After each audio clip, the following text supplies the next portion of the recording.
That's right, guys. Today's video we are finally putting siding on the new workshop.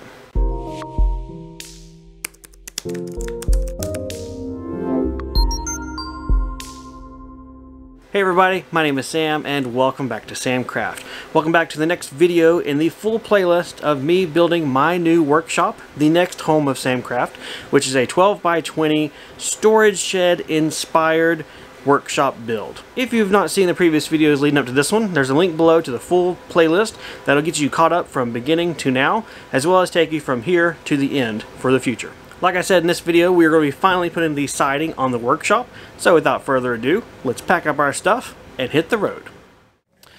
We have reached that glorious moment in this project where we've just uncovered and cut the bands off of our siding for the workshop. For siding, we chose to go with traditional wood T111 panel siding. We didn't specifically seek out T111. Honestly, we were looking for the best thing, best budget, best quality, and what we could find available. It ended up being this, so that's fine. We've lived in homes before where this was the siding on the house, and the house at that point was, I think, about 20 to 30 years old. Held up great, so I know this is going to be good too. This is kind of the traditional, or I don't want to say industry standard, but it's the good old version of wood siding. When you hear of wood siding, most of the time people think T111. This is it. So what I've got to do is actually cut 2 inches off the total height of the siding for the long walls. The reason I have to do that is so that we can drop it down, or because we have to drop it down because I overcut the bird's mouth on the rafters. I don't want to keep that step down all the way across the building because we then have to add blocking to our short walls. In addition to that, 8 feet on the long walls is a little bit too close to the ground for my comfort, so we're going to hack off 2 inches that allow us to be proper on the long walls, keep a nice solid straight line around the bottom, and not have to add additional blocking on the short walls. So let's go ahead and start cutting some panels here, and then I'll see you guys around the back side of the workshop because that's where we're starting, on the back side that we won't see all the time. That way we learn what we're doing first.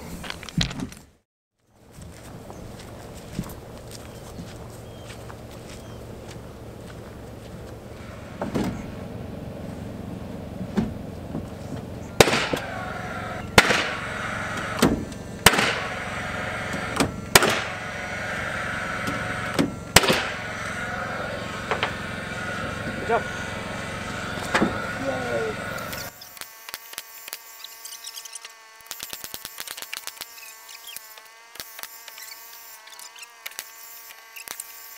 This next one should be a lot easier. We just butt it up to the lap and then nail it. Which for that, there'll be one at the bottom. You do one at the bottom corner, and then when we get the gap right, we'll come over and do about the middle.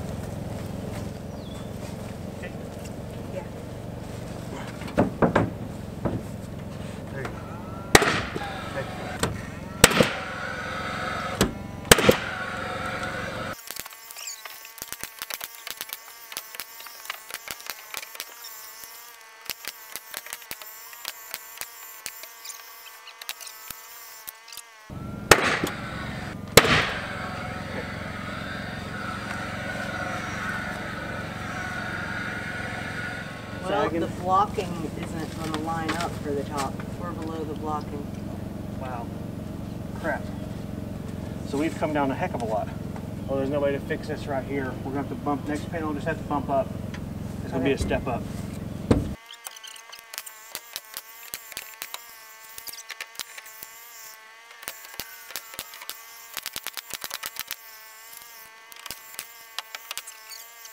So this one we don't care about the bottom. We're going all the way up top. Shove it all the way. We should make sure the gap's correct.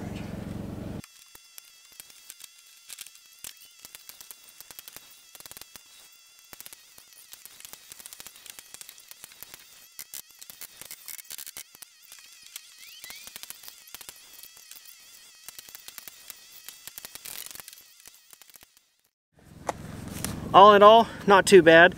Okay, truth be told, you may see, I don't know if the camera will pick it up, but we kind of stepped up about that much. Apparently we started to walk the panels downhill as we went, and we had to correct that. Not a big deal overall, not for us, not for this build, but just also telling you guys a little bit of reality, and also the benefit of trim later. There you go.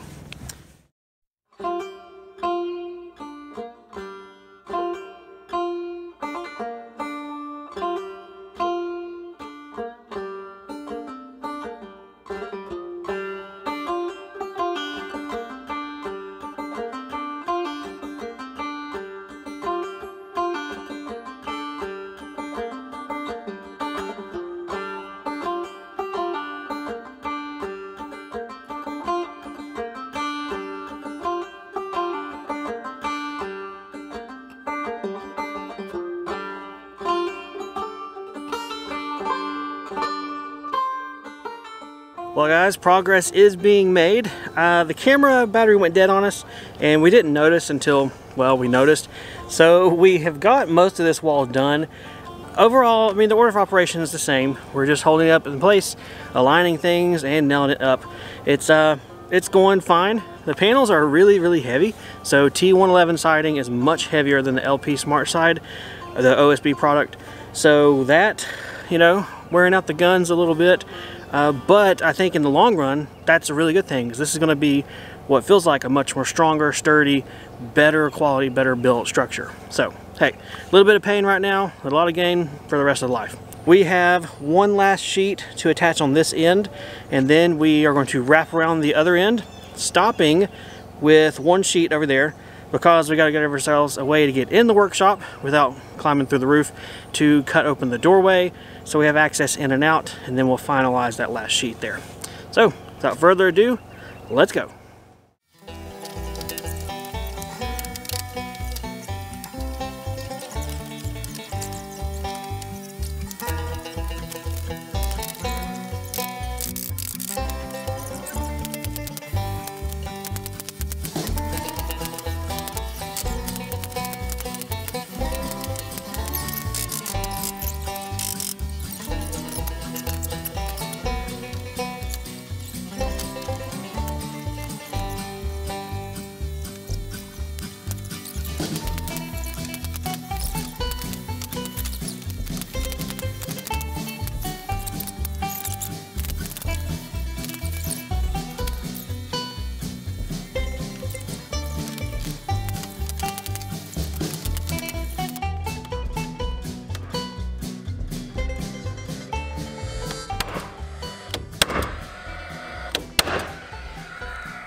Push down the door. I don't know if it's totally cut.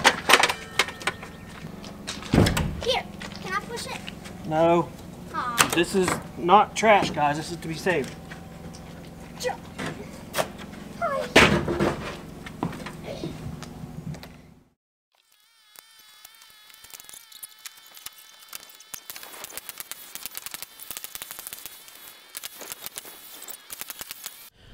We have the entire workshop sided now. Okay, not the entire, but all of the full sheets, walls wrapped all the way around. Done.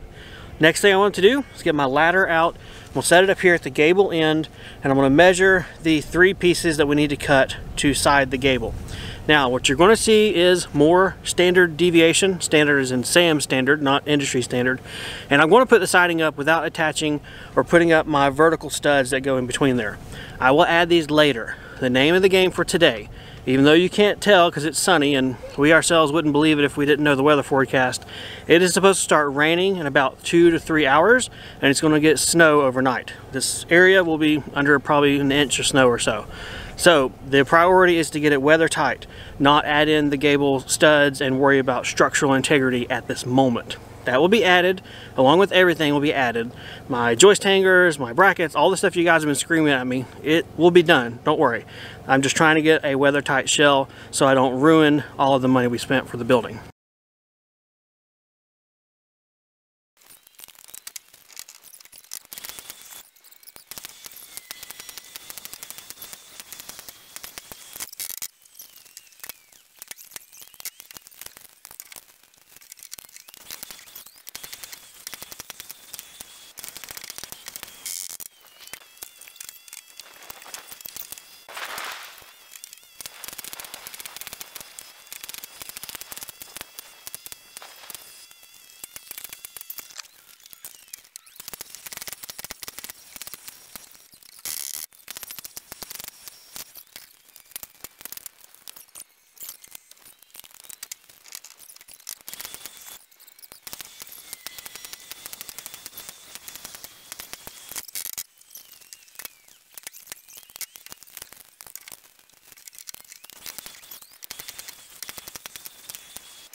done!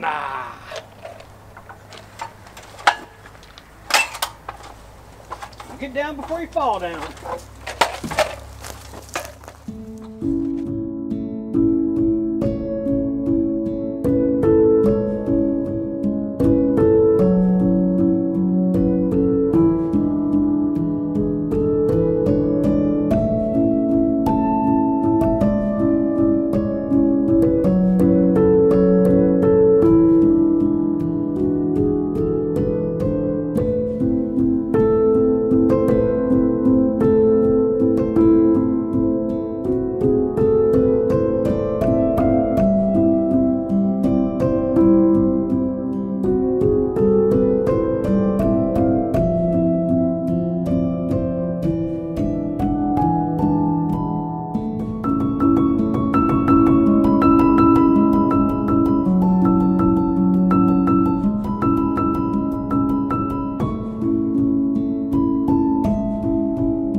All things considered, that was not a bad day's work out there on the property. That all was done on one day, and like we had mentioned, we were struggling or up against a weather time crunch, and thankfully we met that goal or surpassed that goal.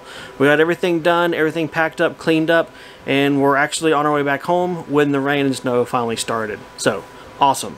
Using the power of hindsight, which we all have at this point, meaning you're watching this video after the work has been done, I'm shooting this and I've seen what I did do and lived through that. I now know there's a couple of things that I should have done that would have made the job a lot easier. First and foremost, I should have put a little 2x2 or scrap board down there on the floor joist. Got myself a level line parallel to the joist line and then set the siding up on it and allowed us to kind of install it that way. The other thing we should have done is not had our siding stored on our driveway on the little skids that they, put underneath it when they drop it down with a forklift. I say that not from a moisture or they got dirty or they started to rot standpoint. I say it more as that was not proper flat support, and over time, as it set for I think about a month until delivery to this point, the humidity and temperature fluctuations and everything allowed them to kind of twist and warp. That pretty much meant we were installing Pringles chips on the workshop. That made it very difficult to get everything flat, aligned, and to know that while we're holding it down here, what we can see fine, if it warped out of place, we were kind of guessing because we didn't have the manpower to reach up and hold it and push it, and that was just really a big annoyance. That's also something that is going to be inherent with solid wood siding such as the T111 that I installed. I don't think you have that problem hardly at all with an OSB or chipboard type material. So looking back, again, with the powers of hindsight, that is a huge benefit of something such as LP Smart Siding or any kind of other OSB sheathing or siding. It does not warp and become Pringles chips on you, and it's probably a whole lot easier to install. Plus, it's lighter weight than that T111. So take that into consideration if you're building your shed, workshop, building, house, whatever. Just two things that I learned from this, and that if I get the opportunity to build something else in the future, whether it be another building or our house or whatever, I will remember these and hopefully do better on that next job. I have an idea to fix the jagged stair step effect we have with our siding on the long walls. I think I'm going to scribe a line from one end to the other. It'll be a diagonal of sorts, but I think if I scribe it and then cut it with my oscillating tool over the full span of the floor, you won't notice it as bad. You definitely won't notice it as bad as the jagged steps. One other thing I've thought about doing is adding some trim at the bottom, although I'm a little bit hesitant to do that because with the siding, adding trim, I'm just going to add a place for water to sit, pull, collect, or possibly lead to rot in the future. Sure, I could probably caulk that up and seal it up pretty good, but that's only a temporary or a finite lifespan as far as your caulking, and I just don't know that it's going to bug me enough to try and put the effort and money into the material to trim it out and then seal it up and everything of the sort. Otherwise, I am really pleased with how it turned out. I'm very pleased that I spent the time and was picky on getting my lines or grooves of the siding perfectly matched and lined up on the gable ends. Once I caulk the joints and everything and then we paint it, it's really going to give a very nice seamless finish in the end. I think it's going to look pretty good too. Well guys, that's going to be it for this part. If you have any questions or comments, leave them for me down below. If I glazed over something or didn't cover it, leave it for me down below as well. Otherwise, take care, and I'll see you guys next time in the workshop.